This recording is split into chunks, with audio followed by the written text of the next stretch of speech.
గొంతులోను చిక్కని గొంతుల కలిపే భక్తిగా పలికిరి శ్రీ మహాలక్ష్మి నమోస్తుతే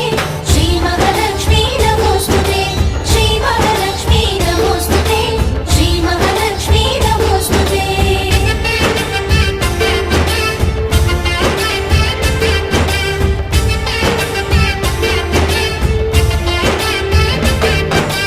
నిద్దురలేవమ్మా తల్లి నిద్దురలేవమ్మా పసుపు కుంకుమతో